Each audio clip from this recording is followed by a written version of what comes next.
Calabro, and I'm a senior at Middletown High School North. Can you talk a little bit about your community service and volunteerism? So I have several that I think are most important to me because I do a lot through the school. But the four that are most important to me are my work through Team Impact, Team Emily, St. Mary's, and Relay for Life. And for Team Impact, it's an organization that pairs chronically ill children with a college sports team. And for that team, I am an ambassador and a participant. So I participate with Monmouth University women's soccer team. And I raise awareness to its purpose by being a part of videos for ESPN and the New England Patriots. And I also speak at galas where the other ambassadors fundraise and promote the program. And then for Team Emily is a group that my family created to raise money for other organizations that assisted me during my illness, like Make-A-Wish, my dance studio, Parking for Pete's Sake, and North Cheer. For St. Mary's, I help my mom assist kindergarten through second grade CCD classes. How did you get interested in volunteering? Through my older siblings because they were a part of a lot of clubs in high school, and that's where they got most of their volunteer hours. So once I saw like the organizations they were working with, I wanted to work with them as well. And I also found more through like just my community by going to different events like the St. Mary's Fair. A lot of people like try to fundraise at that event. So I got connected with like Relay for Life and all that from my community events. Why is helping your community important to you? Because my community were the people that helped me and my family when I was sick. So they like raised money as much as they could possible just to help us like pay off all medical bills and all that kind of stuff. So I just like to give back to those people who helped me through a tough time.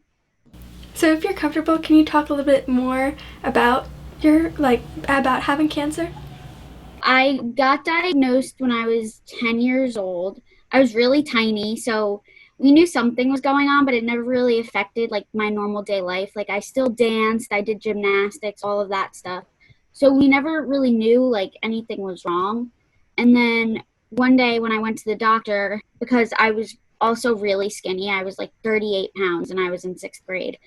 So we went to the doctor and he was like, I've seen something like this before, but it's really rare because he was a young doctor. So he had just like learned about this disease. And I did a water deprivation test, which is like you go into the hospital and they try to see how long you can last without drinking water.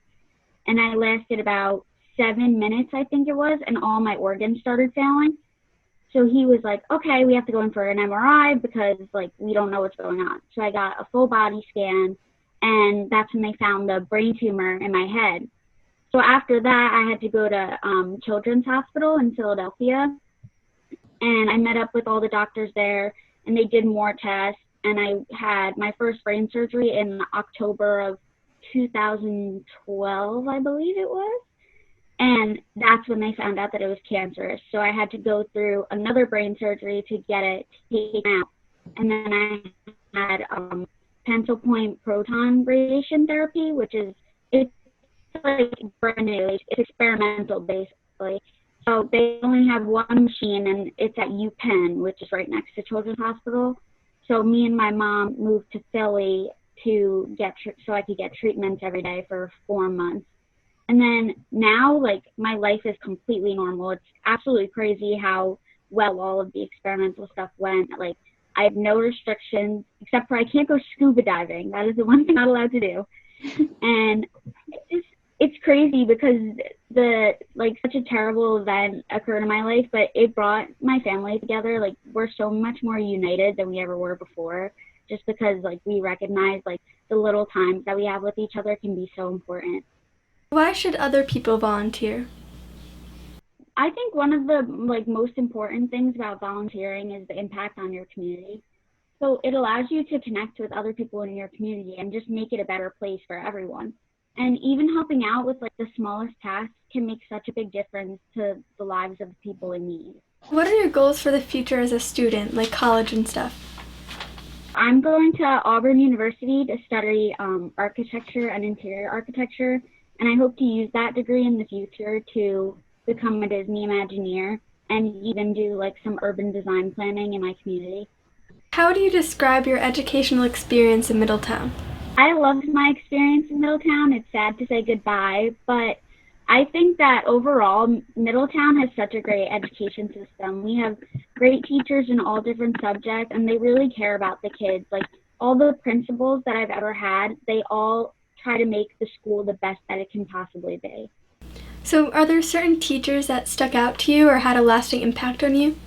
My favorite teacher was Miss Tehan. She's my Calc BC teacher this year. She stuck out to me because she was so passionate about her work and she just loved what she did. Like she loved math, she loved helping kids. She used to do like the craziest math problems and then she'd be like, "Wasn't that so fun?" And I was like, "No, not really, but sure, if you think so." So she just tried to make the best out of like the hard work that we were doing and it really had an impact on like my learning and education. What are some of your favorite subjects or classes? My favorite subjects are probably math and science just because they're more like technologically engineering based, which is what the field that I'm going into. What are your hobbies outside of school? So I dance competitively. I've been doing it for, I believe, 15 years now. And I spend, if I'm not at home or if I'm not at school, I'm at the dance studio. And I spend about 25 hours a week there. We go to competitions. Unfortunately, this year we can't go to any competitions, which is sad because it's my last year. But like that community has become my second family. In college, are you planning on continuing with dance or like volunteerism? I'm not gonna continue with dance, but I'm gonna continue with my volunteer work. So I'm gonna continue to be an ambassador for Team Impact and try to get like the larger SEC schools to participate because right now they only have like Monmouth University, which is a small school compared to a lot of others, those kind of schools participating. So they want to get more of the big ones like Auburn, University of Alabama, all those big schools to try to participate. My biggest accomplishments are definitely my class rank because when I was sick, I missed like 2 years of school, so I had to do everything from home. And with all the doctor's appointments I still have to go to continuously, I miss school, have to make up the work. So just the fact that I was able to like rank so highly in my class, number 8 in my class, and still like participate in clubs and dance and cheer and go to doctor's appointments while missing school, that was definitely my biggest accomplishment for myself. What are some clubs that you are in? I'm in yearbook, student government, senior council, UDU, which is a brand new club. I think only our school has it. It's like when a new student comes in, you like befriend them and you take them to class, try to make like find their group in the school. I'm in National Honor Society, Math National Honor Society, Science National Honor Society, English National Honor Society, and I think that's it. Wow, you have a lot going on. Yeah. Like, how do you handle all of that? Is it stressful? It's very stressful. It was worse like in the beginning of the year because everyone's trying to get in their meetings. So we usually have the meetings during lunch. So it's like block 3 and 4. And I would have 10 different clubs have a meeting on the same day. So I'd be like running down the hallway, like, okay, I have to go to student government, then collect that information, then go to senior council, collect that information. But they're really good about it because a lot of like the advisors for the clubs work together. So they're like, oh, like you're having this event on this day, and I know my kids have this event on another day.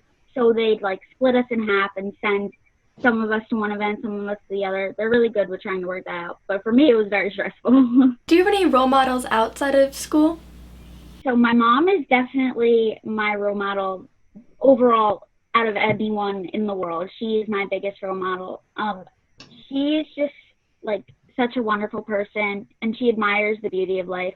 She does everything for her kids, puts anyone before herself. And I know that like if I ever have to make a big decision in my life, I can always ask her for advice. And like I don't even know. She is just the most important person in my life. I don't know what I would do without her. So, how's quarantine affected your senior year? It's been pretty rough, not gonna lie. It canceled a lot of big events in my life, like senior prom and graduation. They're trying to plan a graduation for us in August, which I'm hoping it's early because I leave August 5th for college. So I'm hoping it's before that. But other than that, it hasn't been terrible. The teachers still, they reach out. They try to do like Zoom talks like we're doing right now with us just so we can see each other and kind of make it normalized. But it's sad that like we never got to say goodbye face to face to all the people that we'll probably never see again, like some of the teachers at North. And it's just sad to like say that we can't show our appreciation for them. What have you been doing to stay busy in quarantine? I started working out for the first time in my life. I try to stay on schedule, but I don't know, it has not been working out very well for me. I also have been like doing architect kits that I find on Amazon. Me and my mom just like ordered a bunch and we are like, hey, let's try these. And it's been really cool. A lot of them are like Legos and I don't know, I like that stuff, so it's fun for me. I also picked up painting, so I've been painting a lot, which is so different for me. I've never done that before, but I've been having a lot of fun. Do you continue with like dance online? So we have dance Zoom classes. It's basically our normal schedule, just everything is online. It's very difficult, I'm not going to lie, because a lot of times when you try to have like, say 40 of us on a Zoom call, it's so glitchy and everything. Like some people are moving at different times, some people are moving at the same time, and then like my dance teacher tries to put the music like in the background, but it like goes in and out. It's very difficult, but I mean, we're trying our best to like keep it normal. What are some advice or words of wisdom for underclassmen or people that are interested in the same things you are? For underclassmen, I would definitely say appreciate the time you have at North, because I know sometimes, even for myself, I'd be like, God, I wish school would just like cancel already. I don't want to go today, but it flies by. Like they tell you senior year flies by and you're like, yeah, whatever. I say that to everyone, but it really does. It goes by so quick. And like, it's sad to think that you're not going to be able to like, even just sit at lunch with like your friends ever again. I don't know. You just really have to appreciate it because the time goes by so fast. And for the people going into architecture, I would say, focus on your goals, like focus on the classes that you know you're going to have to use in the future, because at least for me, like I know last year I took like AP history and AP literature, which I'm never going to use in an architecture degree. So focus on your math, your science, your technological advancements, all that kind of stuff, and you'll be good. So can you just share some of your fondest memories in high school? Definitely Friday night football games are unreal at Middletown North. I don't know if you've ever seen them, but our North Nation is quite crazy. It's unreal what they do at some of the games. I think my favorite memory ever was my first gold out that they ever had, because I was a freshman on varsity cheer. So it was my first game, first gold out. That was for me. And the nation just made it so special. They had balloons up for me. They made signs. They gave me a special bow, flowers. It was just a great experience. I'll definitely never forget it. How was doing cheerleading? I loved cheer. I didn't want to be a cheerleader because I was a dancer. So I was like, oh, cheerleading's just like a fake dancer. They think they can dance, but they can't. And I absolutely loved it. When I came in freshman year, I was very scared when I tried out, but all the upperclassmen just made you so comfortable. They befriended you, helped you out whenever you need it. I remember seeing girls in the hallway and I'm like, hey, I don't know where I'm going for this class right now. And they would take me, like tell the teacher who I am, make sure I was comfortable. It was a great experience just to have like those role models and people to help you out in the school.